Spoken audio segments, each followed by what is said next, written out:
Hello all, welcome to Web Technologies lecture series. This is Pawan Kumar Verma working as Assistant Professor in Department of Computer Science and Engineering, SRK Engineering College. So in this video we are going to learn about XML schema. So previous videos we learned about XML DTD. So in this video we are going to learn about XML schema and difference between schema and DTD. So the main difference between schema and DTD is the actually both the schema and DTD are used to validate the XML files.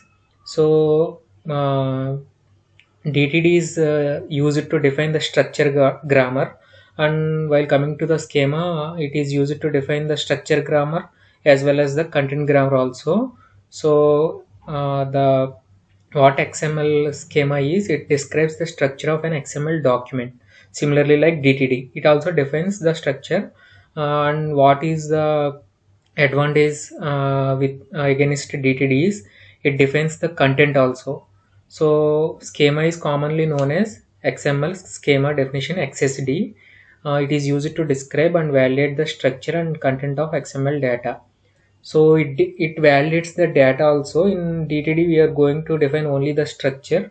Here we are going to define the data and validate it also. XML schema defines the elements, attributes and data types. Similarly, like DTD, it uses namespaces. In DTD we are not using any namespaces. We already seen what namespaces are. It is similar to database schema that describes the data in a database.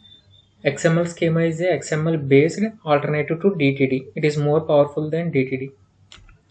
So the purpose of XML schema is to define the legal building blocks of an XML document, similarly like DTD. So there is no much difference between DTD and schema. So the main difference between schema and DTD is schema is more powerful than DTD, and we can use for validating the content also. In DTD we are only validating the structure. So this is the main difference. So the elements and attributes that can appear in a document, it is going to validate, and the number of child elements, the data types for elements and attributes, and we are going to give some default and fixed values for elements and attributes also using schema. So to first step, to prepare an XML document structure for the XML file, we need to prepare the access document. Similarly, in DTD, we are preparing one DTD document. So in here, we are going to create one access document. The document is .xsd extension. So first of all, we must create one file with .xsd extension. In that file, we are going to write the schema of the XML file. So the root element must be schema in the .xsd file, or wherever we are writing. So here, see, this is the simple syntax of how schema looks like. So this is access schema, and this is the prefix, this is the namespace. um, so the root element is schema. So the schema element may contain some attributes also. These are all the attributes. A schema declaration often looks like this. So let's see one by one what attributes is. So first of all, see this XML namespace colon prefix. This is the prefix of the element. So it indicates that the elements and data types used in the schema are coming from this website. And this is the namespace. It also specifies the elements and data types all are coming from this schema only. This is the main use of this attribute. And coming to the next fragment, target space, it indicates that elements defined in this schema came from this namespace. So it is the elements are and data used in this schema is from this, and defined by this schema indicates this came from SRK. So this fragment indicates the default namespace is this one. Just this is the default namespace. Similarly, like we when we used in namespaces. So on this in element from default element form default indicates that any elements used by the XML instance document which were declared in the schema must be namespace qualified. So if we are using namespace, we must use. So this is the starting, and if you want to declare the elements and prepare a structure, this is the simple syntax. This is the namespace with element. This is the predefined keyword element and name of the element and type of the element. This is how we are going to describe or declare the data in XSD file. So there are two data types similarly. One is simple type and another one is complex type. So first let us see simple type. Simple type element is used only in context of the text sum of.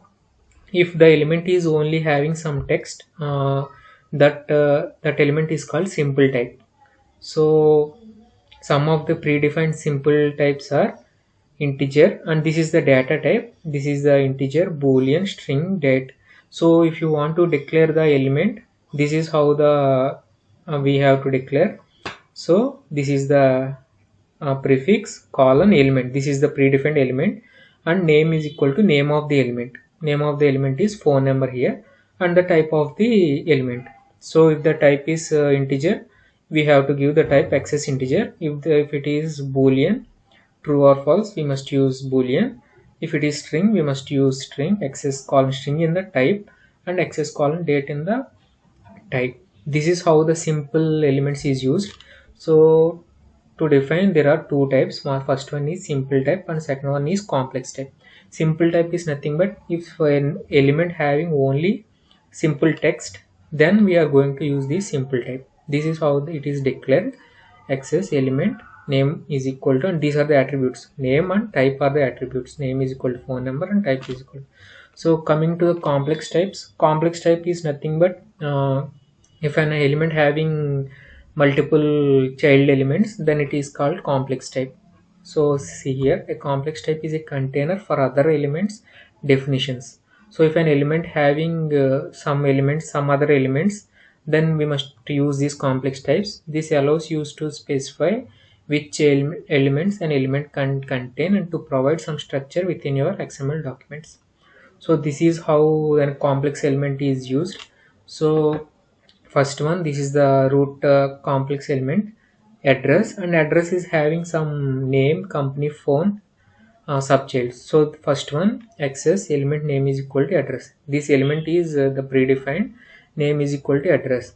So the next one, if you are dealing with complex, the next one is access complex type. This is the predefined keyword access complex type, and you have to close this.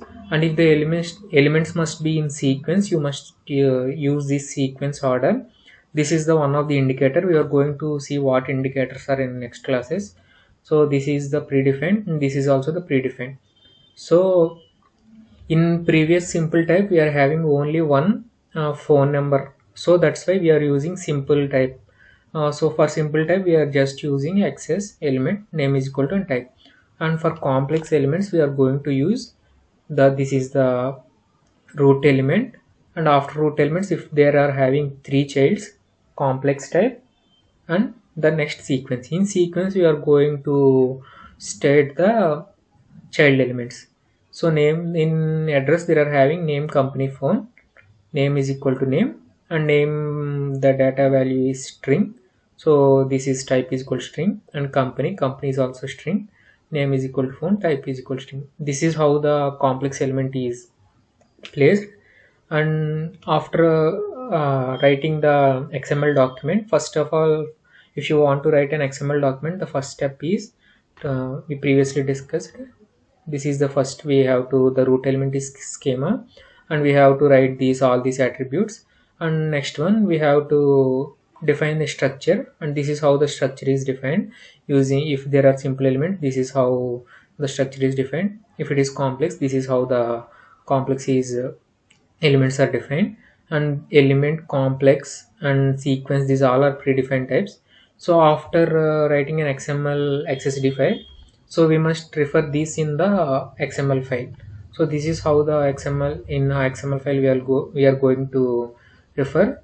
After root element we are going to write XML namespace colon XSI. We already discussed that XSI is the XML schema instance referred that is required. So next one is location. Where our XML file is, XSD file is located, we must place this. This must be placed in the root element itself. So remember the two steps. First one is writing an XSD file and placing that XSD file in the main XML file. Similarly like external DTD. So this is how the placing of an element with using schema location. XSI colon schema location. We must use this attribute.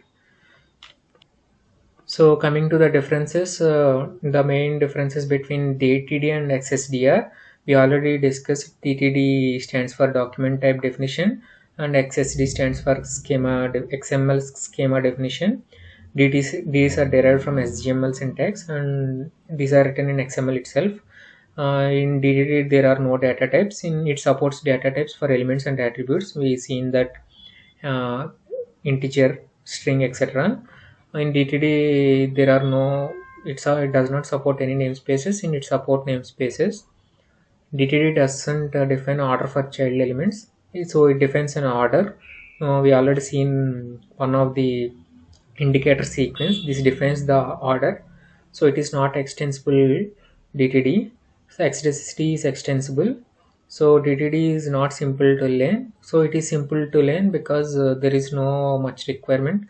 In DTD we have to learn some DTD external and internal, etc. DTD provides less control and XML structure. We seen that only controls only structure. If you want to control content also, XSD must be used. So it provides more control on XML structure.